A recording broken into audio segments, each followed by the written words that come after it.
राधे राधे महाराज जी। महाराज जी, मेरा प्रश्न है कि यदि आपकी कोई इच्छा पूरी नहीं हो रही हो और आपने सब कुछ करके देख लिया हो तो उसे कब तक प्रयास में लाना चाहिए? इच्छा किसकी पूरी हो गई है हमें बता दो। कोई भारत में या विश्व में कोई खड़ा होकर बोल दे कि मेरी इच्छाएं पूर्ण हो गई, मुझे कुछ नहीं चाहिए, वो वही कह सकता है जो परमात्मा से चित्त को जोड़ चुका है, दूसरा नहीं कह सकता। चाह मिटी चिंता मिटी मनुआ बेपरवाह, और जिनको कछु न चाहिए वो साहन के साह।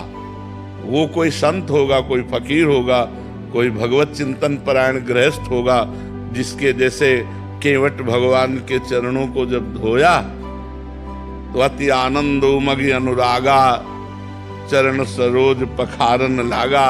तो भगवान के चरणों के स्पर्श से केवट की स्थिति हुई, जो साक्षात भगवान से कह रहा है अब कछुनाथ न चाहिए मुझे, अब नहीं चाहिए। अच्छा, हमें जो जगत की इच्छाएं हैं, इनको जो हमें पूरी करनी है, इनके लिए हमारे पास भजन और तप होना चाहिए। भजन और तप नहीं तो केवल इच्छा करने से नहीं पूर्ति होगी। अगर हमारी इच्छा है तो हमें साधना करनी पड़ेगी। नाम जप करो, कोई अनुष्ठान करो, कोई स्तोत्रों का गान करो। हम कहते हैं गजेंद्र मोक्ष का पाठ करो, रोज गजेंद्र मोक्ष का पाठ करो और नाम जप करो। देखो ये तुम्हारी इच्छा की पूर्ति होती है कि नहीं, पर नियम पूर्वक करो। साधना करने से इच्छा की पूर्ति होती है, ऐसे थोड़ी इच्छा की पूर्ति होती है। इच्छा मिट जाए इसके लिए क्या करना? नाम मिटा देगा। बताया नहीं, जब केवट को आनंद मिला तो भगवान से भी कह रहा आप कछुनाथ न चाहिए मोरे।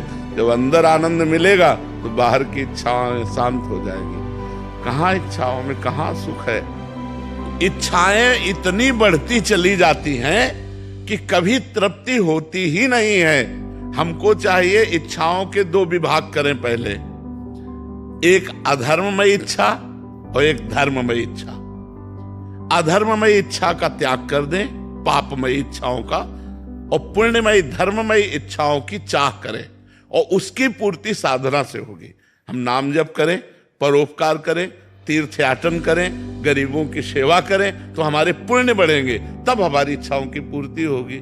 अब करें पाप और इच्छा की पूर्ति चाहे तो नहीं हो पाएगी।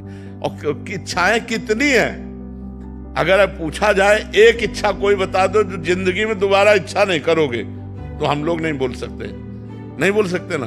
कि इधर की अगर बोलते तो वो रह जाती, उधर की बोलते तो वो रह जाती। बहुत इच्छा है हमारे, मतलब बहुत इच्छा है, बहुत कामनाएं। तो हमें भजन करना चाहिए और धर्म पूर्वक अपने कर्तव्य का पालन करना चाहिए। जैसे मास्टर हैं, डॉक्टर हैं, व्यापारी हैं, जो भी हैं, हमें धर्म पूर्वक अपना व्यापार नौकरी करना चाहिए और उससे जो धन प्राप्त हो उससे इच्छाओं की पूर्ति करनी चाहिए। और बड़ी इच्छा नहीं करनी चाहिए। मतलब जितनी लंबी चद्दर उतने पैर फैलाओ, मतलब जितनी तुम्हारी सामर्थ्य उतने इच्छा करो। अगर अपनी सामर्थ्य से अधिक इच्छा करोगे तो फंस जाओगे, दुखी हो जाओगे, और इच्छाओं की कभी पूर्ति नहीं होती। इच्छाओं का त्याग करे भगवान के ऊपर कि हे प्रभु ये इच्छा है, अब आपके चरणों में समर्पित करते हैं, मन आवे तो पूर्ण कर देना, और अगर न मन आवे, उचित ना हो तो न पूर्ण करना। बस ऐसे तो आनंद आ जाएगा।